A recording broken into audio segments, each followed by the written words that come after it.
没有哎，做后面一点，我们有机会用这边，这个1个小时300块。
Good evening, everyone. We're going to start rather shortly. If I can just remind you, since we've probably forgotten about how physical events and etiquette, just want to remind you that if you have your mobile phones on, keep it on silent or vibration mode, whatever that pleasures you.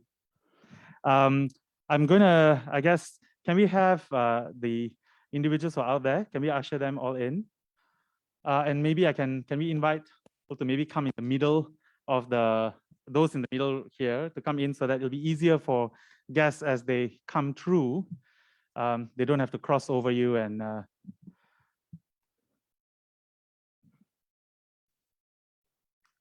great.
Very nice. Yeah.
Tan Sri Jeffrey Chia, Chancellor of Sunway University and founder and chairman of Sunway Group. His Excellency Charles Hay, British High Commissioner. Dato' Lee Weng Keng, CEO, Healthcare and Education, Sunway Group. Professor Elizabeth Lee, CEO, Sunway Education Group. Professor Sibrandas Popema, President of Sunway University. Mr. Evan Chia, Group CEO, Digital and Strategic Investments of Sunway Group. The Sunway Education Group Exco. Staff and students of Sunway University and the larger Sunway Education Group. And members of the public. Ladies and gentlemen, a very good evening to everyone present here today. Also, a very good morning, good afternoon, and good evening to all of you who are tuning through live through our Facebook live feed at this moment in time. It is indeed an absolute pleasure and an honor to welcome all of you to our first in-person Jeffrey Chia Distinguished Speaker Series in more than 2 years. Congratulations, Patrick and team, for putting this event together. While the SARS-CoV-2 virus continues to acquire new mutations and the continuous risk of disruption to our lives remain in our consciousness, I'm so glad that we are able to reconvene this physical Jeffrey Chia Distinguished Speaker Series that not only celebrates the best minds and thought leaders of our generation, but also the power of sharing knowledge and how the latest advancements in the research innovation space continues to shape our future. In fact, it is only through that human curiosity and the relentless pursuit of achievement has brought us to the current state of COVID-19 endemicity that we have today. And it's gonna certainly prove to be that hope, right? That we hope to have in our war of the other grand challenges that we are continuously being reminded of. But in adversity comes opportunity. And thanks to the lessons that we have learned from the pandemic, we are now able to run this event in a hybrid mode. And although we wish that we are able to welcome all of you at our Sunway University campus, we are really excited that today we can have participants from all around the world to participate and engage in today's discourse. And it's that same drive for excellence that has driven our founder and chairman of Sunway Group and the foundation chancellor of Sunway University, Tan Sri Dato' Sri Dr. Jeffrey Chia, in his dedication to ensure significant resources are put in so that we can champion education, research, and sustainability development through the Jeffrey Chia Foundation, the largest education-focused social enterprise in Malaysia. It is through his foresight, determination, and philanthropy that we are gathered here today. So let's express our gratitude to Tan Sri Jeffrey Chia.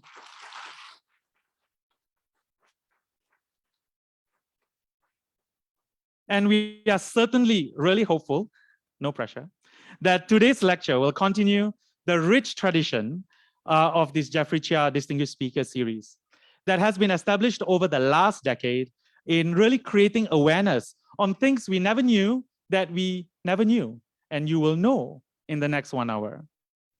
And it also helps to empower with knowledge that can make a difference and hopefully engage in robust discussions as we look forward in creating a future that we all collectively aspire for. To our guests tuned in through our online platform, please do not hesitate to type in your questions, and I will make sure that I will field them as much as I can during our Q&A session. Before I invite our distinguished speaker to the stage today, let me give you a brief introduction. Our distinguished speaker today is Professor Andy Schofield, the Vice Chancellor of Lancaster University. Professor Andy Schofield is a world-class theoretical physicist whose research focuses on the quantum properties of matter. Professor Schofield worked at the University of Cambridge, he studied there too, and then to the Rutgers University, New Jersey, and the University of Birmingham, before taking up his current leadership position at Lancaster University about 2 years ago. Amongst the many awards he has won for his research work include the Schulbeham Plate at Gonville and Keys, the Maxwell Medal and Prize for his work on the emergent properties of correlated electrons, and was also made a fellow of the prestigious Institute of Physics. We are indeed extremely fortunate to have Professor Andy Schofield with us here today, as he's in town for the ongoing graduation ceremonies and to commemorate the 15th year anniversary of the successful partnership that has been forged between Sunway University and Lancaster University. Professor Andy Schofield also has an extra connection with Malaysia, as his wife Sally lived a significant part of her childhood in Malaysia. And we at Sunway University certainly are looking forward towards building our relationship with Lancaster University, bringing together the best in Southeast Asia with that of Northwest of England. Professor Andy Schofield has braced the hottest graduation in the most happening campus today. And we are certainly looking forward to his cool lecture, Emergence, Beyond the Theory of Everything. Andy, the stage is yours.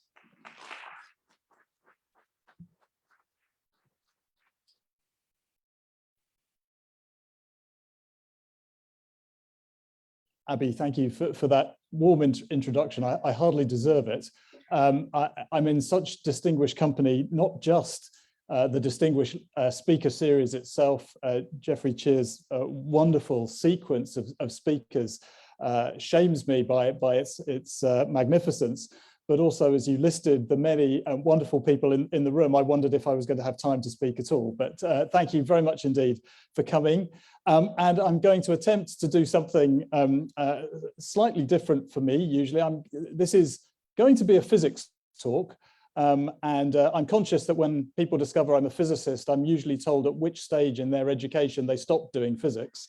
So I'm going to try and do something that will hopefully keep you interested. The title, as you can tell, is a not unambitious one.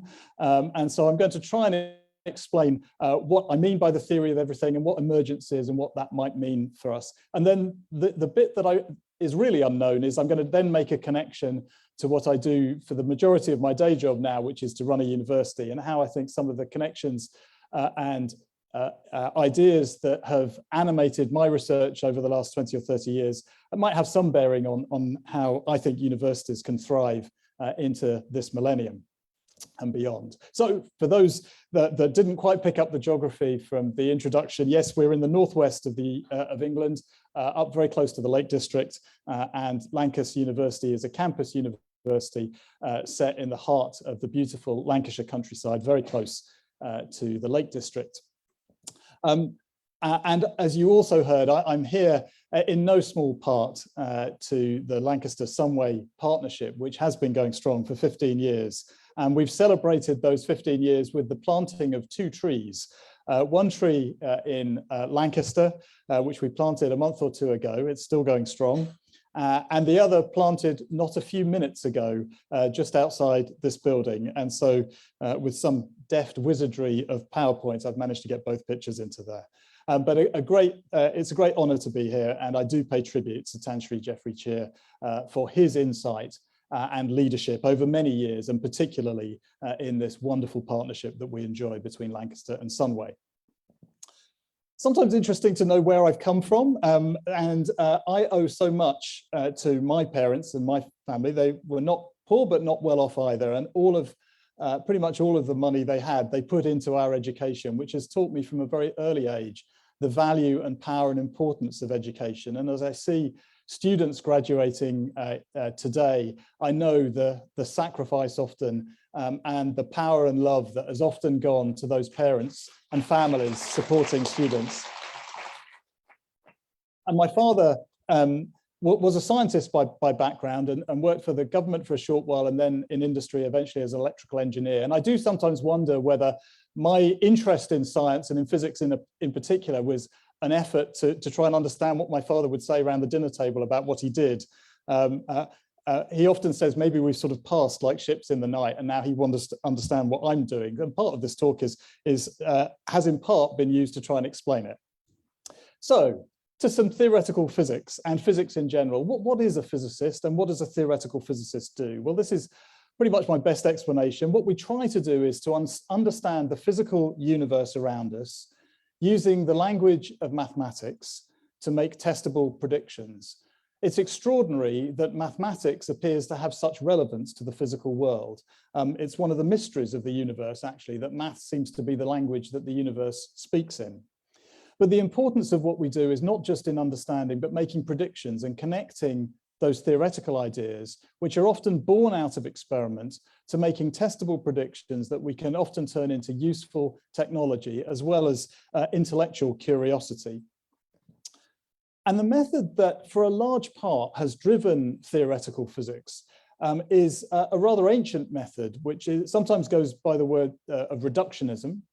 And it's the idea that to understand how this physical universe works, we need to break it apart into its smallest constituents, find out what is fundamental amongst those constituents, and by studying the basic interactions between the basic constituents, to try and work out the laws, the fundamental laws of the universe. And it's an idea attributed often to the ancient Greeks. And the picture on the right is, for those that don't recognize it, an internal combustion engine taken apart in an effort to understand and repair it in that particular case. What I want to do is to take you through that journey of discovery that reductionism has led us to, and it's been an extraordinary achievement of humanity. And I'm going to do it by paying tribute to something that some of you of a certain generation may have come across before, which is the Powers of 10 video that came out of the office of Charles and Ray Ames in the mid-1970s. And if this isn't a book or a video that you've seen, the wonder of the internet is that you can go out and look on YouTube and you can now see what many people of a certain generation could only see when they were in high school or elementary school. And it's a journey of discovery based on powers of 10. And it starts with a couple in Chicago having a picnic. And then every 10 seconds zooms in by a factor of 10 to look at a smaller scale and discuss what's going in. And then 10 seconds later, 10 times further again. And then the end part of the video, it zooms out as well at the same rate, but now expanding the field of view by 10 times every 10 seconds. We don't have time, and I won't do justice to that particular video. So instead, I'm going to do it in powers of 1,000 to rapidly take you through perhaps 200 or 300 years of physics. And so I start with the human scale of a meter. And I dug into our family archive to find the photo we took when my daughter crossed that landmark of being exactly 1 meter tall. She's now in her mid-20s and probably won't thank me for using this photo, but there she is, very proud at 1 meter tall. But now we zoom in, not by a factor of 10, but by a factor of 1,000. And so what was 1 meter, we now move to the scale of a millimeter. And this takes us to the beauty of the snowflake and the intricacy that we see there. But now our journey continues and we move 1,000 times smaller again. So we're now going to move to a millionth of a meter, a micrometer. And that takes us to the scale of, for example, blood cells in the human body. And this is a length scale that technologists work with regularly now. Transistors have long been able to be made on this sort of length scale. And so technology operating comfortably there. We're now going to go a factor 1,000 smaller again. So this is 0 point, and now you're going to have to count to 8 zeros before you put the 1. So this is the scale of the nanometer. It's the scale at which atoms start to become visible. So this picture is sort of about 20, 30 atoms across. What you're seeing there is an image taken in an electron microscope of silicon atoms on a surface. And what you're really imaging is the electron clouds that surround those atoms. And you can pick those up in a particular type of microscope. You should notice a couple of things about this picture. Not least, this is a very carefully prepared surface, but nevertheless, it has some imperfections in it. And if you kind of look at the patterns, you perhaps can see that there's a sort of blob here where atoms seem to be out of place. At the very end, I'm going to talk a little bit about that. Typically, when you make materials, you always have those imperfections there. And this is at the cutting edge of modern technology. Some of the devices in the next generation of mobile phones are likely to have structures that are starting to be created at the nanoscale. It's the limit really of where technology is. And once you get below the atom, then that's the limit really of where you will ever be able to create objects.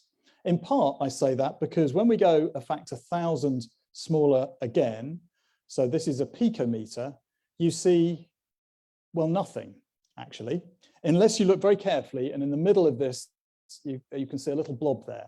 You're now inside an atom, And you're rediscovering what Rutherford discovered at the turn of the last century, namely that atoms are mainly made of empty space. Once you get inside the electron cloud, there is nothing apart from, at the very center, a nucleus. But on the scale of the picometer, the nucleus is minuscule, much, much smaller. And this gap is going to be significant a little bit later in the talk. Now we go 1,000 in again, the femtometer, and now that point-like nucleus becomes visible. It is made of neutrons and protons. Of course, you can't ever image it quite like this, so this is a made-up picture at this point. But what you're seeing are the blobs, the sort of fundamental constituents of the nucleus, but they themselves are not fundamental as far as we understand it. To understand the structure within the nucleus, the structure within protons and neutrons, you now have to go a factor of 1,000 again. And now I really don't have images to show you. Instead, I'm going to show you the instrument that you use to construct, if you like, the sort of images, or at least probe matter at that scale. So this is a picture of CERN. And if you look carefully, you can see a sort of white circle there superimposed on that image. About 90 meters below the ground there at CERN, and Lake Geneva is just, I think, just about there, is the Large Hadron Collider. And that is the instrument that we use to image. And this is, you can tell, getting to the length scales where current experimental physics has reached the limits. It's an atometer, if you want to carry on that language, so 0 point, then 17 zeros and a 1. And on this scale, some of the most profound discoveries have been made. The W and Z particle made about 30 years ago. And actually on this very day, 10 years ago, the Higgs boson was discovered, the announcement of the Higgs boson was made. And that was the last piece in a jigsaw that I will talk about in just a second. That's the limit of where we're up to. And what have we learned on that voyage of discovery? Well, we've come across particles that, as far as we can tell, are indivisible. We've not found structure below them. The electron I've already talked about. Nobody has ever been able to split up an isolated electron into anything smaller than that. The constituents of the proton and the neutron we understand to be quarks, and those two we've not yet found any structure within the quark.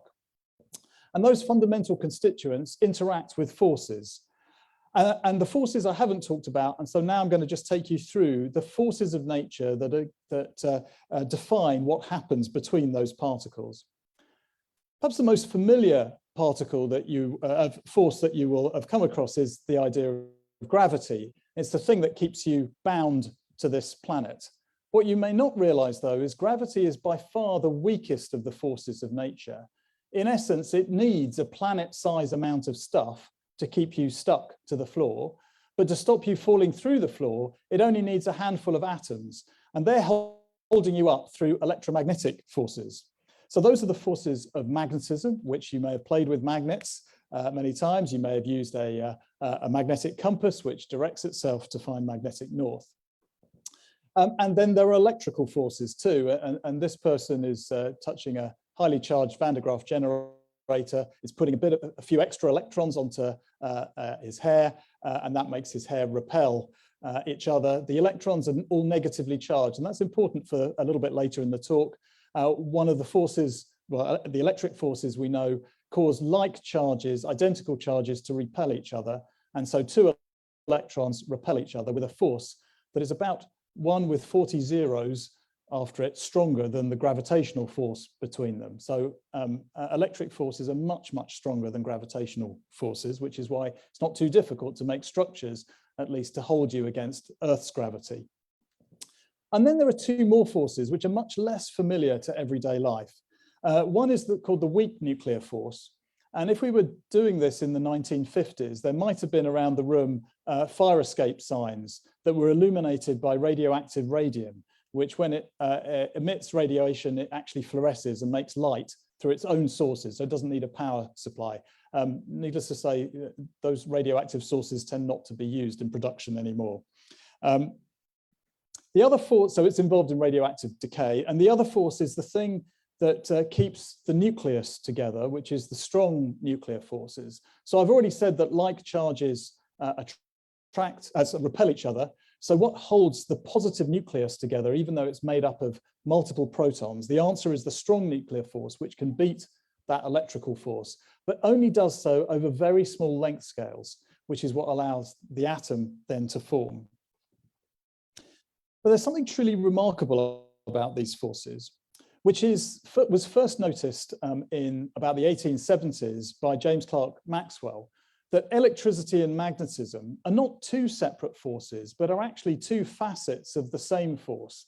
And this was understood in more detail around the time of Einstein, who showed that to somebody who was moving quickly, what appears to one person as an electrical force appears to a moving person as a magnetic force. They're two sides, if you like, of the same coin. And that was the first unification of the forces of nature. But it then took almost 100 years before a very remarkable unification was done, when people realized that actually this weak nuclear force, which I haven't said much about, was also a facet of that same electricity and magnetism that Maxwell had unified. And the electroweak theory, which unifies them all together, is a very subtle theory, but it is the thing that motivated the experiment of the Large Hadron Collider and its predecessor, because it was a theory that made a number of radical predictions, the last one of which was the Higgs boson should exist. And so that last step of the discovery of the Higgs boson was the thing that was the final kind of chink in the experimental mystery that came out of that theoretical prediction in the 1960s. But you can see immediately that there is a sort of pattern here that you might think could continue. Could we show that the strong nuclear force was a facet, yet again, of the electroweak theory that we had? And what about gravity? Could we combine all of those things together? If we could, we would have what some physicists have described as the theory of everything, the theory of all that there is, unifying the particles and all of those forces of nature into a single mathematical theory that you might be able to write down. And that's a quest that some theoretical physicists have given their lives to. They've done it using remarkably powerful mathematics, and different trends have emerged over the years, none of which has proved yet to be entirely satisfactory, but actually have opened the door to lots of interesting connections in physics that nobody ever knew. And I might just touch on one of them at the very end of the talk. So things like string theory and M theory, supergravity, quantum loop gravity, brains, these are all the words that people are using in an attempt to write down this one theory of everything. But the kind of, and how would we test such a theory of everything? Well, the scales that we believe such a theory will be most evident at are a scale which is just as far as the journey I took you, again, down to a length scale of 10 to the minus 34. So that's a kind of 10, 0 point, and now 33 zeros before you get to a 1. So a length scale almost beyond shorter in imagination than you can imagine, because it's already, you've got to go as far again in this powers of 1,000 journey that I took you to before you could see that experiment, see that experimentally in the lab. As it happens, there is a place where that length scale can be probed, and that is at the very birth of the universe in the Big Bang. And so many of the predictions that people make around these potential theories of everything actually relate to what would have happened in the very early universe. And could we see the imprint of that on the universe that we have today? But I suppose the question that motivated this talk is, well, what would happen if we discovered such a theory? Is such a theory of everything, if I had it in my hand and could write it down, does that mark the end of my discipline, the end of theoretical physics? And certainly there are influential physicists who have gone down that route. So Steven Weinberg is the author of that, one of the 3 authors who won a Nobel Prize for that unification that I talked about, coming with the weak nuclear force and electromagnetism. And he wrote a book called Dreams of a Final Theory, which was exactly about this. More famous still is, of course, the late Stephen Hawking. And here Stephen Hawking is actually outside my college and Tanshri Jeffrey Cheer's college. This is the Gate of Honor at Gonville and Keys, where Stephen Hawking was a fellow until he died. And he gave an inaugural lecture as a new professor in Cambridge called Is the End of Theoretical Physics in Sight? And he gave this in 1980. And I think somewhat to the audience's surprise, he basically concluded that it was. And he felt that within the next 20 years from 1980, the theory of everything would be discovered. And he described doing physics after that discovery as a bit like mountaineering after Everest had been conquered. Yes, of course, it's a very noble thing to do, but the real holy grail would have already been accomplished. You'd be just dotting the I's of the theory beyond. But what I want to do in the remaining part of the lecture is to argue that actually that's a rather false dichotomy of physics and theoretical physics.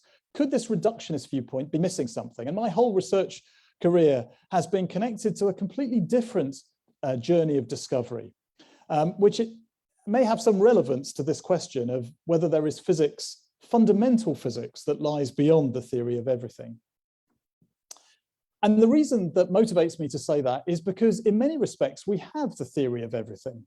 Well, the theory of almost everything. And now I have to take you back to that empty space in the atom that, if you recall, went between the nanoscale and the scale of the atom, of the nucleus of the atom at the femtometer scale. That gap tells us that there are parts of that theory that actually don't play much of a role if you're interested in questions, as I am, about how atoms interact with each other and combine to form real materials. And I didn't have time to do it, but I could have taken you a journey off in the other length scale, expanding as the film of Charles and Ray Ames does, and gone up, and I would have shown you that there is another gap that exists. And that's a gap that exists between the planet sort of scale of stuff that we're familiar with, around 1,000 to 1,000,000 meters, and then the structure of the galaxy. And that gap occurs around here. And these gaps tell you that there are regimes where you don't actually need to know all of the details. And so if you want to live and understand the physical properties of matter from kind of atoms upwards to everyday objects that you will see here, up to about a planet's worth of stuff, then that's all you need to be concerned about.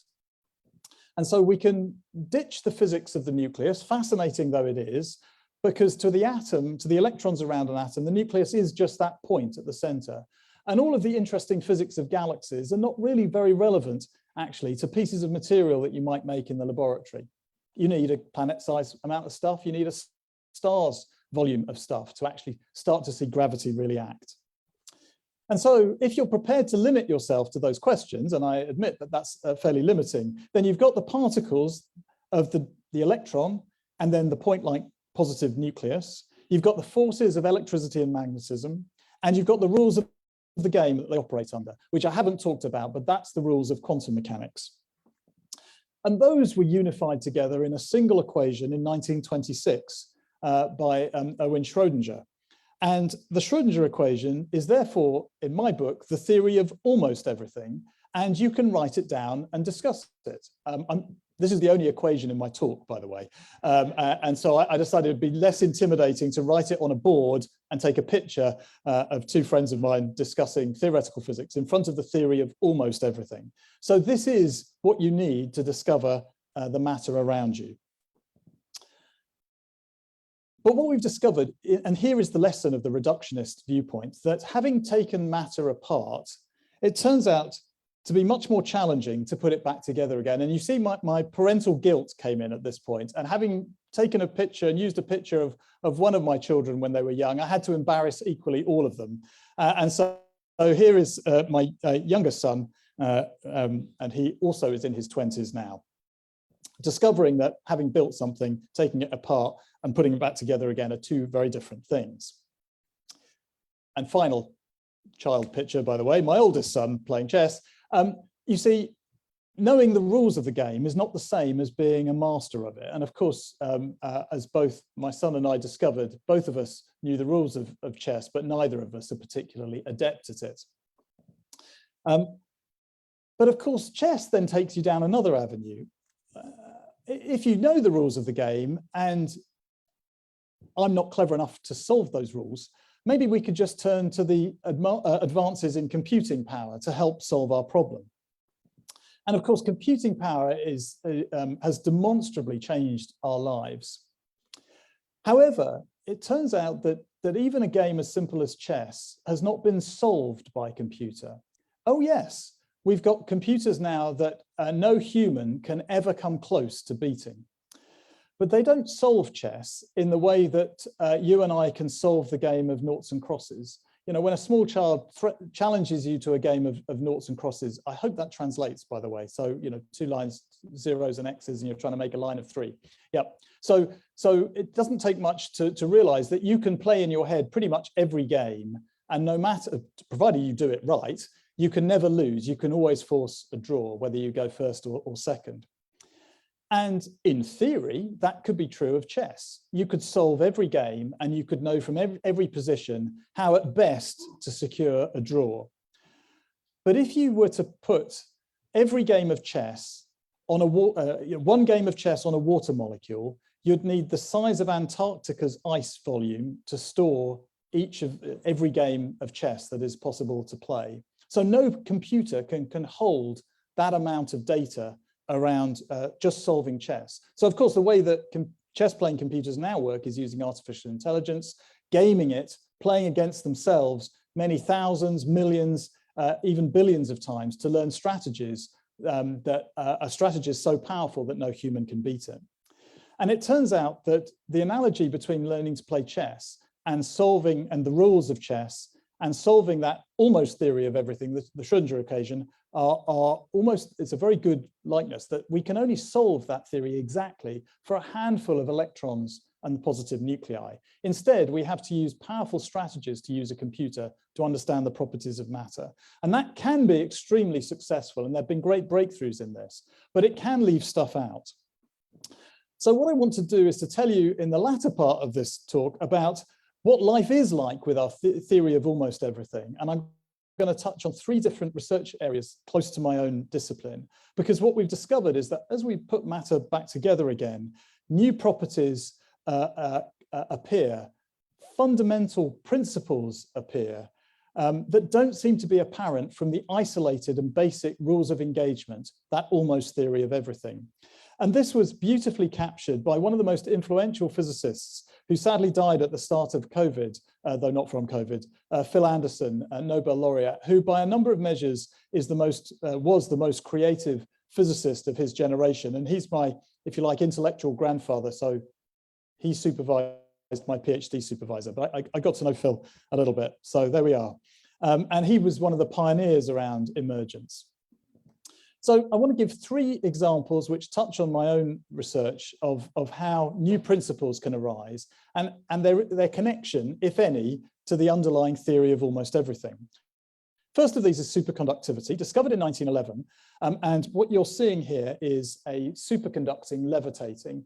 And although a superconductor levitating, and it levitates because superconductors are a new state of matter where they conduct electricity with no apparent loss, but they also repel magnetic fields perfectly. So this is a superconductor levitating above a magnet.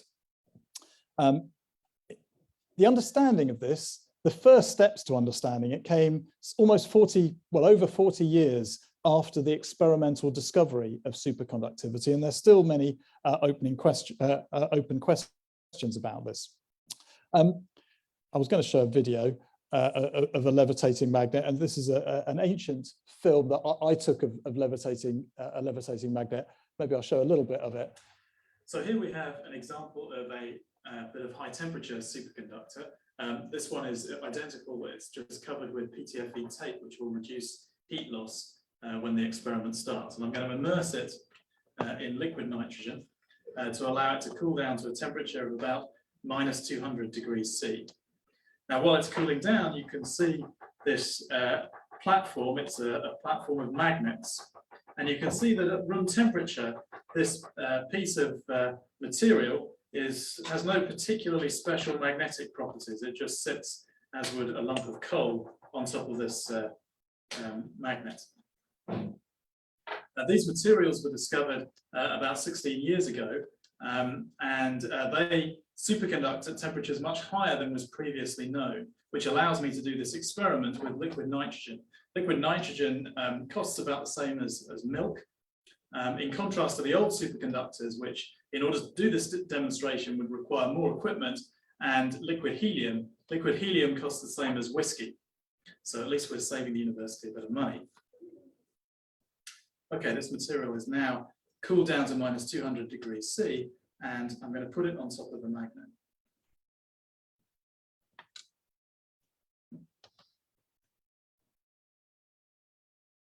And as you can see, it's levitating above the magnetic field.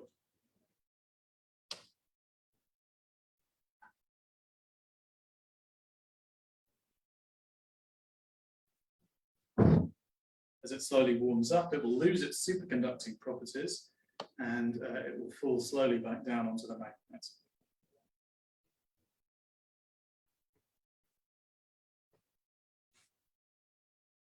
But I can restore those. Okay, I think that's probably enough. That was taken before I became a vice chancellor, so it ages you. I wish I could have done that demonstration here, but I couldn't guarantee that in the short time I was going to be here that I could get the equipment together to make it happen. It's a very striking experiment. Now, to explain what is going on there really took more than 40 years. And the reason it was so tough to understand what a superconductor is because not only is that almost theory of everything has to be dealt with quite sophisticated, it almost takes you in the wrong direction of thought. For two reasons. To understand superconductivity, you have to allow for the fact that electrons could not repel each other, but attract each other. The starting point for superconductivity is electrons attracting each other. And of course, in that theory of almost everything, they're like charge and like charge repel.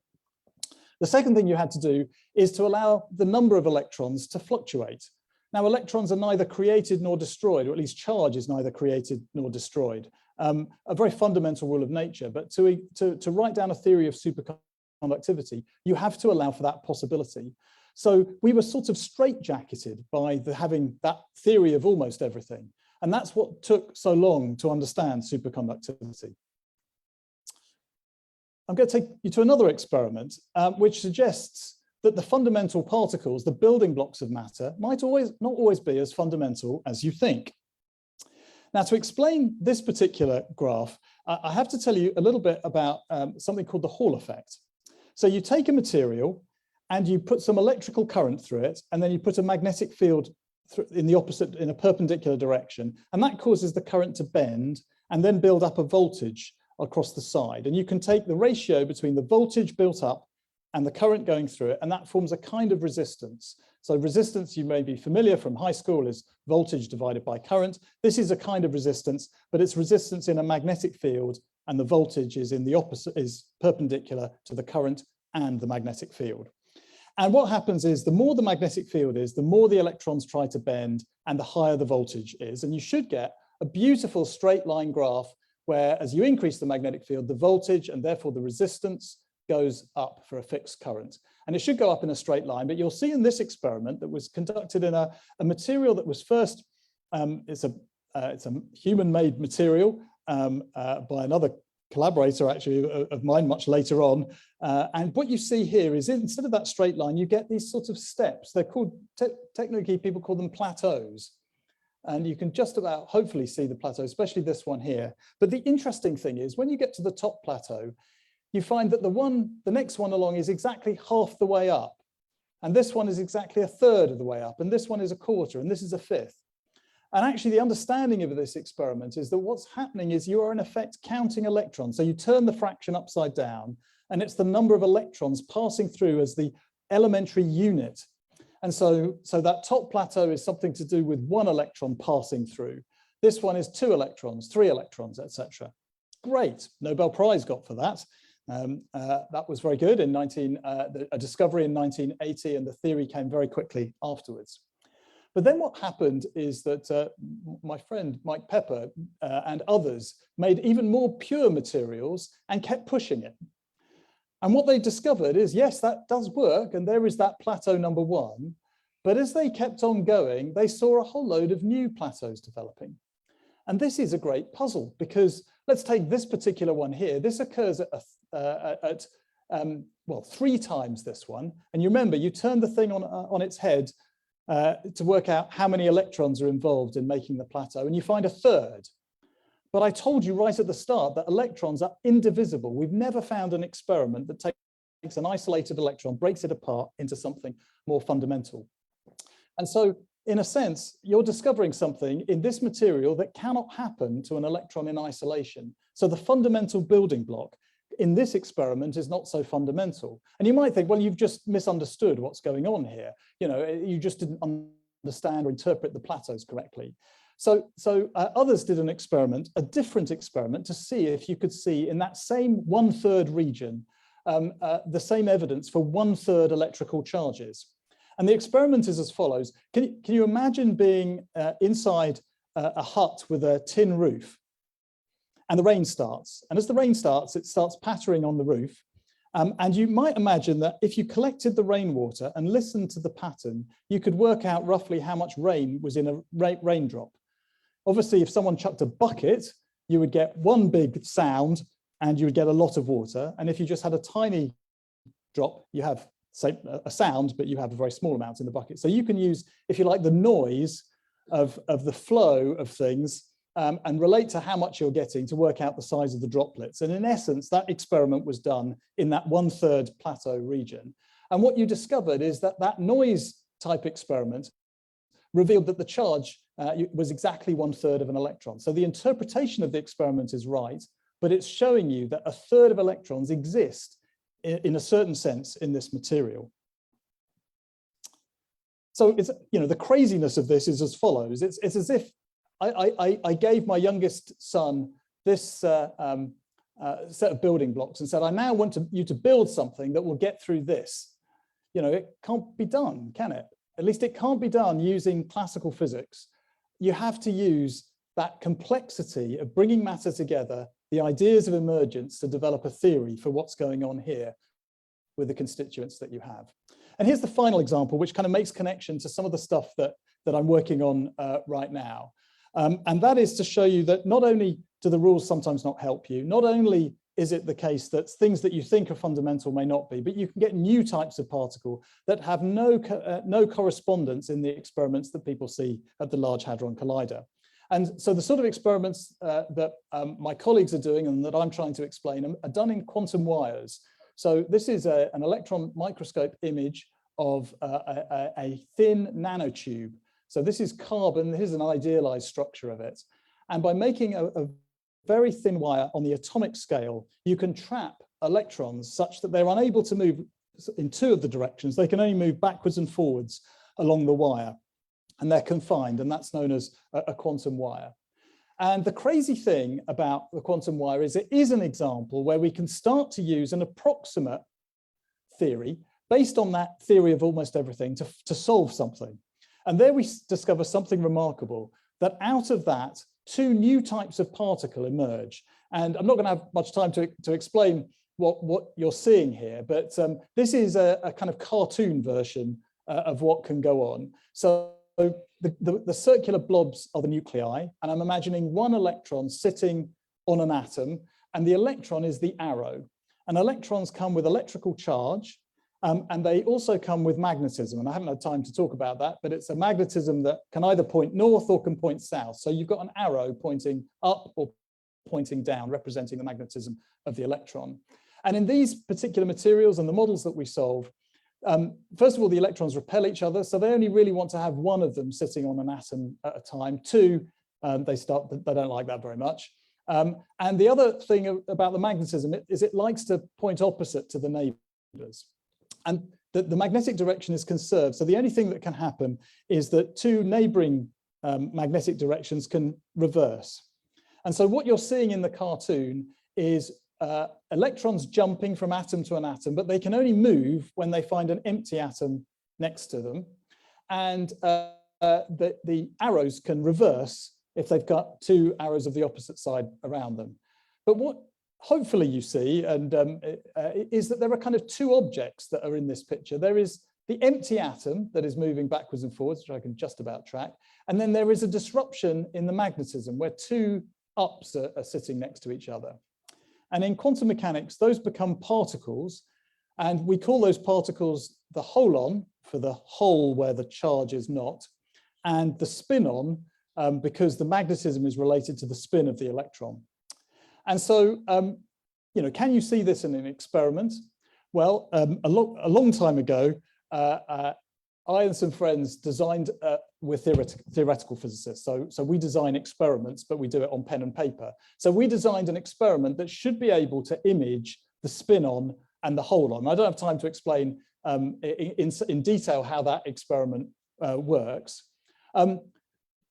It took 10 years for people to actually make the experiment, and to my slight embarrassment, 3 generations of PhD students. And my experimental colleagues in Cambridge managed to make the device, or a version of the device that we proposed, to image the spinon and the holon. And these pictures are a little bit hard to interpret. I'll do my best. So on the left-hand side is a theoretical image if the spinon and the holon did not exist and you just had electrons. And what you should see is a sort of curving object, but these colors sort of all go together. The theory with the spinon and the holon to show 2 separate things. There's this sort of yellow one which we put a dotted line on, and the blue one. The yellow one there is the spinon, the blue one there is the holon. I've called it C here for charge. And here is the experiment. And what you can just about see is that you can see the spinon going off and the holon going up in a straight line. And so that was 10 years later that people managed to see the spinon and the holon in this experiment. But you also see that there are some differences, that the theory is pretty good down here, and that corresponds to relatively low energies. But here you see the spinon, instead of going in a straight line, kind of twists, bends a bit, whereas the holon carries on going. And in the intervening 10 years since this experiment was done and published, my colleagues and I have worked on understanding that curvature and understanding a lot more about the detail of what we see. I don't have time to tell you about it, but there's a preprint out at the moment which captures our latest thinking on what we're seeing in that experiment. And the most surprising thing of all of this is think back to that nanoscale picture of the atoms of silicon. And that where we saw that actually, even in one of this beautifully crafted atomic scale pictures of an atomically crafted material, some of the atoms are in the wrong place. And here for me is the most surprising thing of all of the stuff that I've talked about, because what we're doing is working with real materials, yes, made sometimes very artificially pure and taking them down sometimes to very, very low temperatures. But in the end, in the purest of materials, you find impurities, maybe only 1 part in 1,000, but actually in a 3-dimensional material, that means you don't have to go very far before you find something wrong with the beautiful crystal that you've made. And yet all of these properties happen and are resilient and robust against the disorder. So our theory of almost everything, actually the details don't matter too much. The principles that we're seeing here transcend the precise details of whether every atom is perfectly in its right place. This physics is robust. So let me just I'm reaching the end, you may be pleased to hear. I've taken you through a journey of reductionist discovery, and it was a length scale journey. And I'm not decrying this at all. Some of the most profound understanding of the universe has come from that approach. But I've also tried to point out that there are new ideas. Oh, sorry, and I meant to tell you this. How did Hawking evolve in his thinking over the remainder of his lifetime? I remember I told you that in 1980, he felt that the theory of everything was 20 years ago. Well, of course, as the 20th anniversary of that prediction came about, the prediction moved. Well, it didn't change, it just moved. He said that he still thought that the theory of everything was within our grasp, but it was just still 20 years ago, but that was in 1998. But then actually quite soon after that, and to the end of his life, he then decided that maybe there wasn't a theory of everything. Maybe it wasn't possible to combine all of these things together in a theory of everything. Actually, I think he was quite pleased by that, because I don't think in his view, he wanted theoretical physics to end in that way. But I suppose my reassurance would have been that actually, in a way, there is a whole other world to explore of new ideas just as fundamental as that reductionist idea. And that's about putting matter together and seeing the new principles that emerge. And to explore that axis, well, here I'm imagining putting different atoms together. So with one atom, and you make a material with a single atom, you might have a single element like lead, you can get superconductivity. Put 2 atoms together and finally tune them. Some of that stuff around the Hall effect, the plateaus emerge. 3 atoms together, you start to get more complex things. I didn't have time to talk about this one. 4 atoms together, you start to make new types of superconductor. But that's a journey that's going to go on indefinitely. Biological molecules, of course, are quite a long way along that axis of complexity. So lots still to do. And finally, let me just say something about how that connects to what I believe universities should be doing. And I've kind of hinted at the fact that, that in order to do some of the physics that I've done, I've relied very much on the collaboration and power and work of other people, whether it was experimental physicists designing instruments that could take you down to fractions of a degree above absolute zero, or material scientists who could make new materials that have been never made before, technologists who could design and recreate the idealized experiment that I did. It's been an enormous collaborative effort. And I believe very much in the power of collaborative science and collaborative endeavor.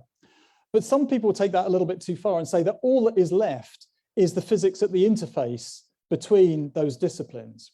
It's a long time since anybody understood all of physics, let alone all of science, let alone all of knowledge. Indeed, when Enrico Fermi died in 1953, the famous Russian physicist Lev Landau said, "There's now only one person left who knows all of physics." And that was in 1952 or 53. Of course, that was Landau, who was the person who felt he knew all of physics, and probably did, to be fair. Now physics is extremely specialized in its discipline. But I think that specialization is hugely important. We couldn't make the progress that we were making. So I believe in the power of collaboration, but I also believe in the power of the single discipline too. But I believe it's the purpose of the university to bring those disciplines together and allow those interfaces to form. This is not simply about one person switching discipline, or that can be very powerful too, but actually we need to draw together those bodies of knowledge in a way that allows those interfaces to form and teams to form. And what I've talked about in physics is expanded manyfold when you think of some of the global problems that we need to address now, and some of the problems that Sunway scientists and Sunway academics are doing in partnership with Lancaster, in partnership with other academics right across the world. Because it's not just science that are going to solve these problems. We need the wisdom of social scientists, how people interact. We need legislative advice as to how to change laws. We need economic advice as to how to change the way the world interacts with itself. And so I believe a university is a unique place where these things come together. And the great thing, my great privilege of being at Lancaster, is that we have a comprehensive set of disciplines, but we also are a small enough scale that people know each other across those disciplines and building those teams. And one of the great lessons, I think, for me is how do we encourage more of that? And how do we give proper value to this? And there's much more I could say about the value that is given by interdisciplinary science and the challenge it is of appointing people who are able to work at that interface, but have their work judged by the specialist, who will always say, that doesn't look like very profound compared to my specialist knowledge. But we can maybe touch on that if people are interested in. But I think it is my job to bring those people together. So let me finish then with a sort of summary of what I've been talking about. And it's a quote from a famous physicist of many, many years ago, Eddington. And Eddington said the following: "We used to think that if we knew one, we knew two, because 1 and 1 are 2. We are finding that we need to know a great deal more about and." That's what I've tried to be doing in my research, but it's also, I think, what many of us in university life are trying to do too. Thank you very much for your attention.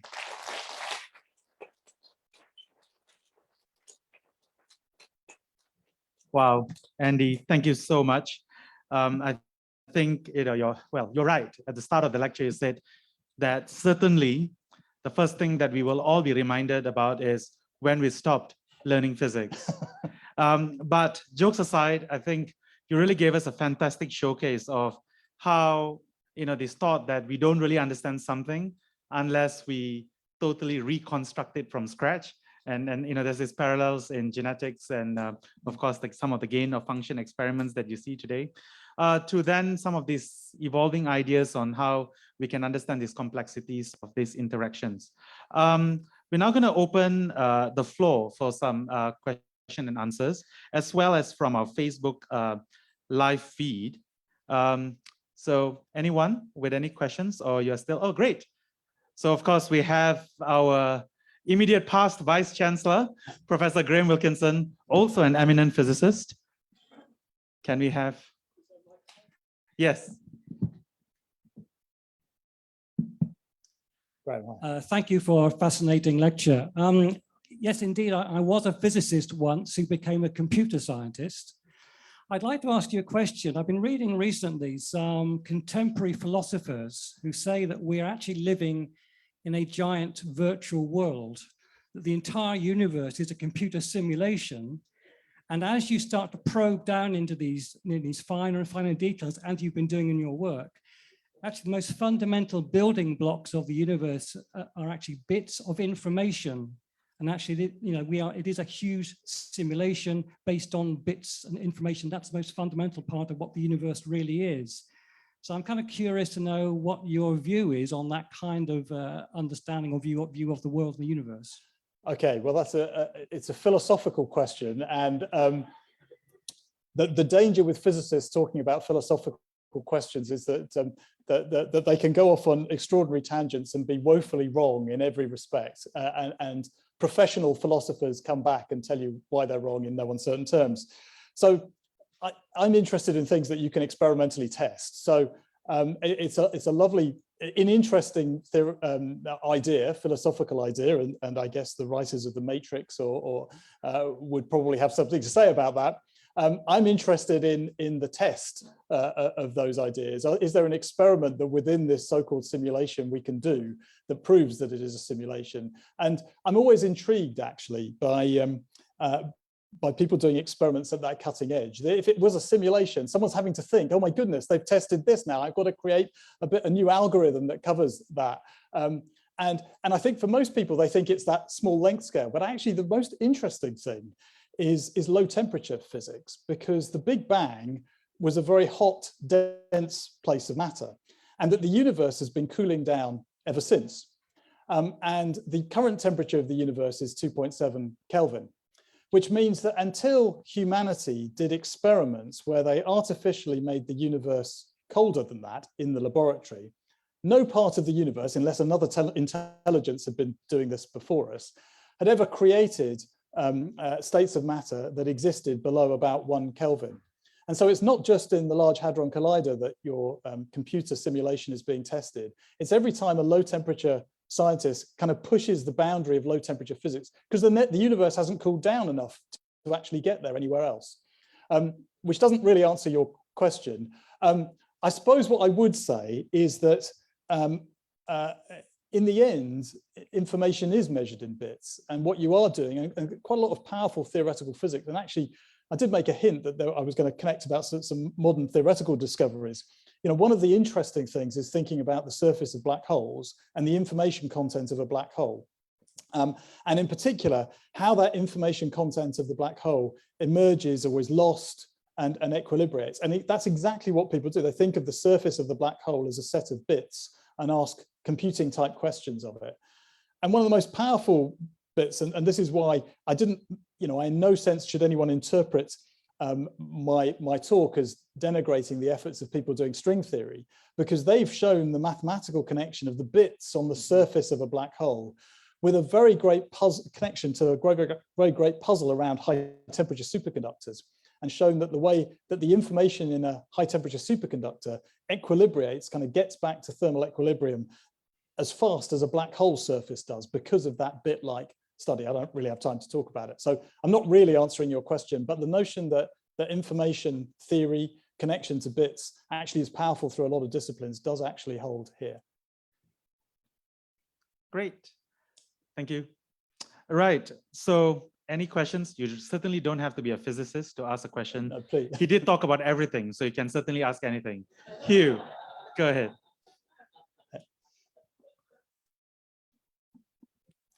So yeah, as a guy with a first degree in psychology and philosophy, my question comes in two parts. To pick up on Graham's point, to follow up on the theory, we would expect if information is something that's processed by a consciousness, which is implicit in that view, that there will be greater fidelity in measurement, because over time, more observation through more consciousnesses would make something more definite. So you would be able to test that the fidelity of your measurements would increase. Unfortunately, though, you could claim that's just down to better equipment. But I still think it's testable, and it leads me on to the second part of the question. You've mentioned imperfections. You showed us silicon atoms. That's imperfection on a Newtonian scale.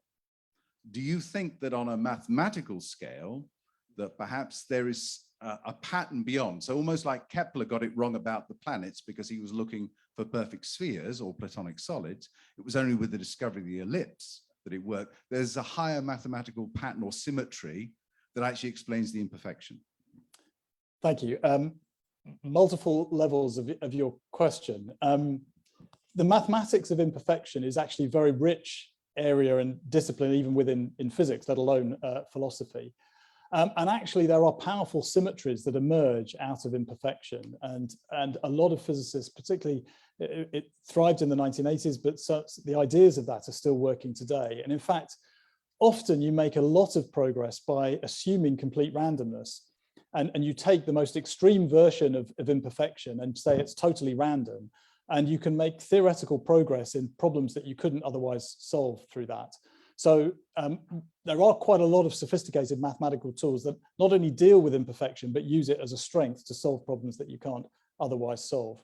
On the fidelity of measurement, that's an interesting question, but then it ties into quantum mechanical limitations. And we know that there are fundamental aspects of measurement, which are very deep, and that no clever experimentalist is ever going to be able to resolve, because they're intrinsically linked to the nature of the rules of this particular game.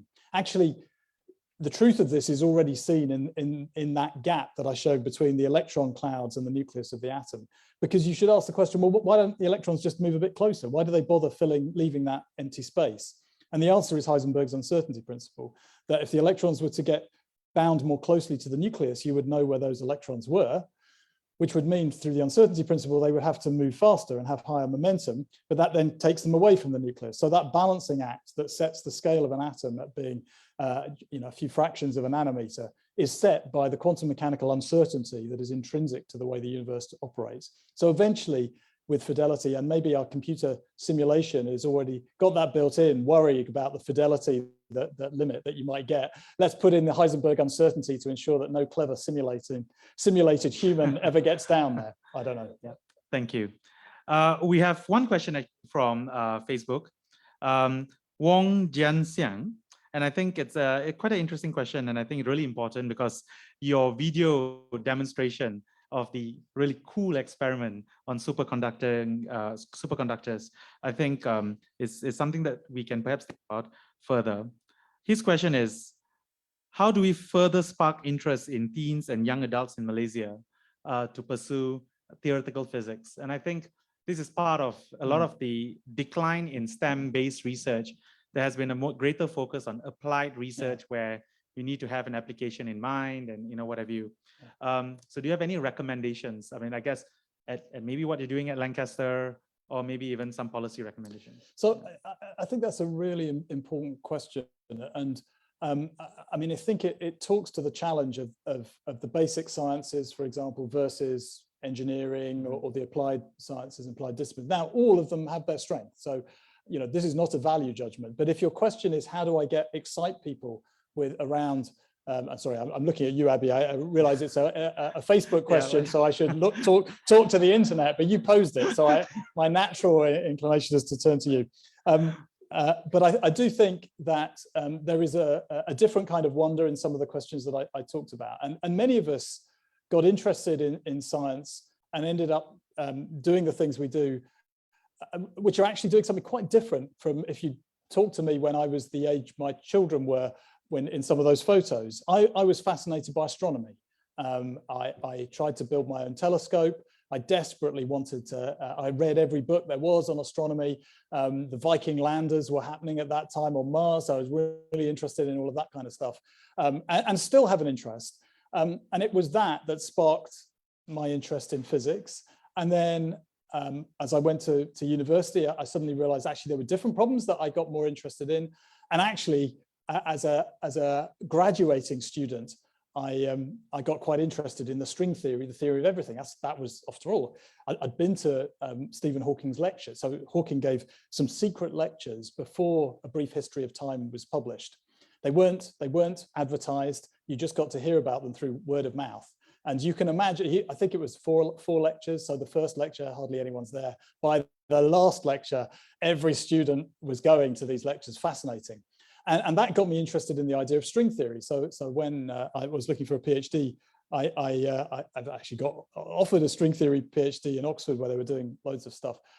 But then at the last minute, I suddenly thought, am I really going to be able to imagine the sort of stringiness theory? Would that work with my way of thinking about physics? I liked to kind of picture the electrons doing things. I liked a material. I liked to be able to talk to an experimentalist who could do it.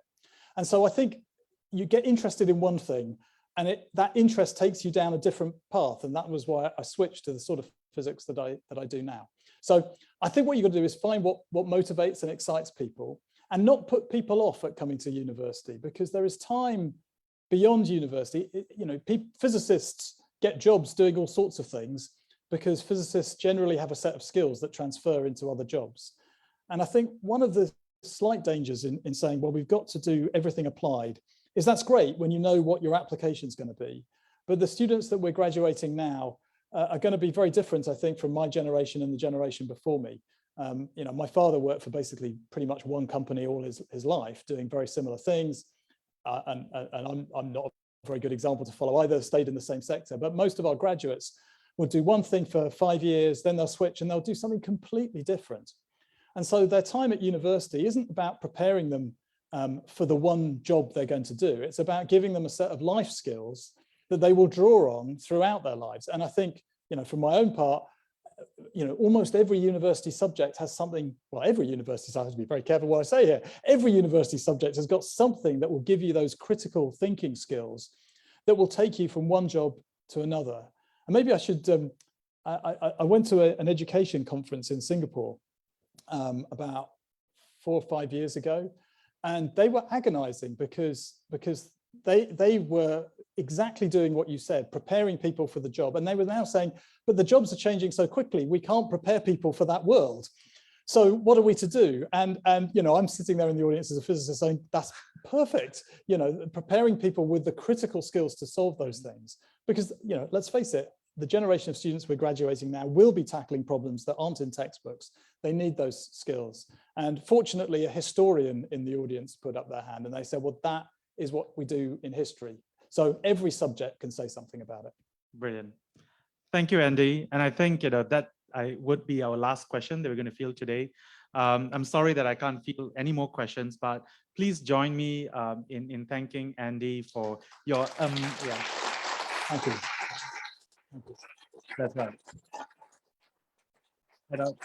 That itself, represents, I think all of us can appreciate your amazing ability to articulate such a complex matter in a very simple, way. More importantly, sharing us the insights of your family and talking about the importance of that family institution, from where you came and what you have today. And most importantly, that brilliance and passion that came out really well today. Thank you, Andy. Thank you. Yeah, thank you, Andy.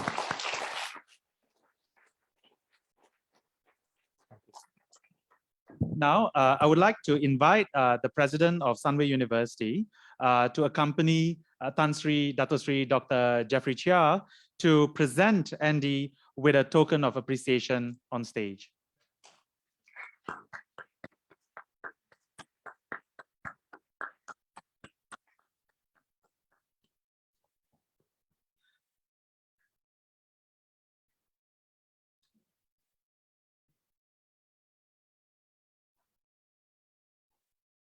Yeah.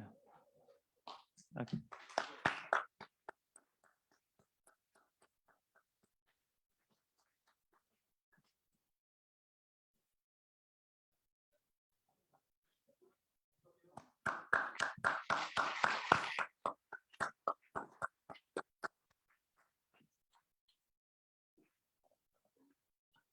Oh, that's another.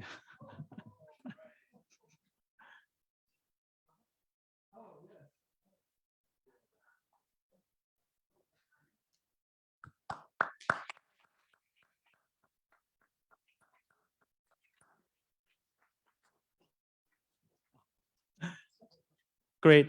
Can I now invite everyone to come to the seats, and let's take a group photograph to commemorate such a exciting event. Yeah. Can I invite Tan Sri, President, and Andy to come in front? Can I also invite everyone to maybe try and fill up the spaces in the center, so that, hi, David Bradley, another eminent physicist in the house. Yeah.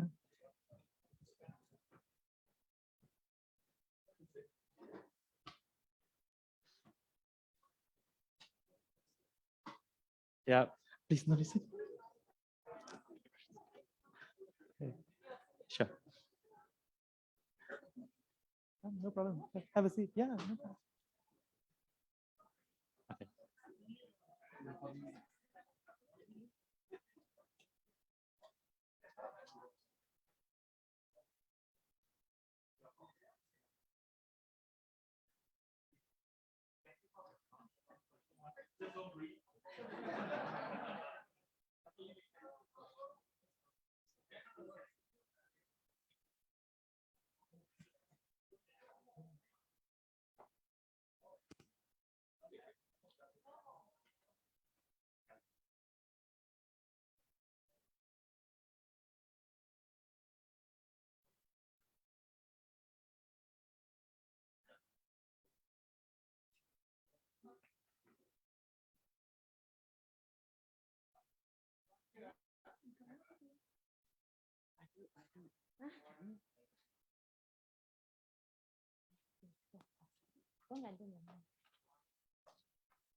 With that, we have come to the end of today's event.